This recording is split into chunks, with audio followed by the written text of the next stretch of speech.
From its breathtaking landscapes to its world-class beaches and culture, Jamaica is known as one of the jewels of the Caribbean. And this month, oh, I'm taking yours. Go. No, they're celebrating 60 years of independence. We're on this together. We met Philip Rose. He is the U.S. Regional Director for the Jamaica Tourism Board. He's got a lot of reasons why we should go there, including, I didn't realize this, there are no squirrels in Jamaica? No squirrels in Jamaica. Wow, it's a squirrel-free zone. How did that happen? They probably can't swim, I guess. They just never got there. No, who knows? You know, I'm not even sure where they come from originally, but I do know that if there is a way for them to get on a plane and get to Jamaica, I can anticipate them coming soon, because everybody else is coming. Because they would love it. Yeah, They would love it. absolutely. By the way, Philip wore a color jacket that is the color of the water in Jamaica.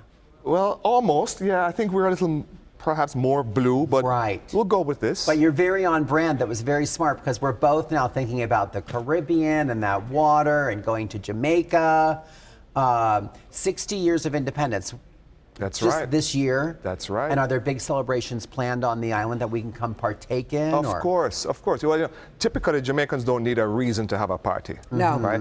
Celebrating 60 years of independence just means that we can have a bigger party. We can justify spending more money to have even more celebrations. And the celebrations have been going all year long. Technically, August 6th was the actual day that we celebrated it. But was that the Reggae Sumfest? No. Because the Reggae Sumfest. You like reggae music? Who doesn't like reggae music? Of course. Yes. It puts you in the best mood. So that, I heard, that was a party. It was fantastic. It Absolutely went from fantastic. what, like 7 at night to 6 in the morning or something? It's all day, all night. Visitors from all over the world join us. A lot of locals also join us. You know, reggae music is part of the heartbeat of our people. It helps us to get going in the morning, in the evening. And we celebrate it as often as we can. So much culture there, too. I mean, I've been to a lot of, like, the different Caribbean islands, and some of them are literally just, you know, a little town and a beach, but you guys have so much, you know, years of culture, and it's so rich there. We're a very, very diverse destination. And, you know, when people think about, let's go back to reggae for argument's sake, when people think about reggae and some of the other things that Jamaica has given the world, what's one of the names that would come to your mind? Bob Marley. Bob Marley. Everybody knows Bob Marley. But we have so much more. You know, we have Sean Paul, who is we love my Sean favorite. Paul. I know that. Yeah, love Sean Paul. Shaggy, of course. Shaggy. We love Shaggy, too. Some new artists coming up. Shensia is a new upcoming artist. Well, she's not really that new right now. Wait, one reggae dance hall musician just did some, I think, a song with Ed Sheeran. Is that right? Yeah, I forget know. her name, but yeah, it's a fantastic song. Check it out. I will. Philip. Now you're teaching me something. A little something. Also, I wanted to ask you about COVID protocols, because I know in the beginning, you know, that everybody had strict protocols.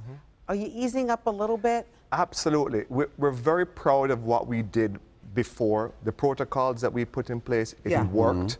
It helped us to preserve all of Jamaica. Right. And allowed us to enjoy a little bit of Jamaica then, so that we can now enjoy all of Jamaica today. So we opened up in June of this year completely, or June of last year, sorry, completely. And visitors are coming. Right now we have around 1 million visitors have already visited Jamaica for this year alone. Great. And they're coming back in droves. And is there, like, do you guys have like an Instagram or a website that has all the fun things that are happening that you could go on and you could plan your trip now based on, like, if you love the food festivals or the music festivals, or if it's just the best beach month? Yeah, absolutely. VisitJamaica.com. Okay. We're on all the handles. Visit Jamaica now, visitjamaica.com. We're very easy to find. We do recommend to our visitors, though, that you call a travel agent. Right. They're fantastic people. Come back to Jamaica. That used to be your slogan. I remember the commercials. I was there bring once, that back. and I think I need to go back. We should probably Let's go. do a class trip. We should probably go. Let's do it. Let's do it. I'm serious. Philip, thank you so much, and thank you for enticing us. We will be back to Jamaica. Thank you. Appreciate it. We're looking forward to seeing you soon. All right.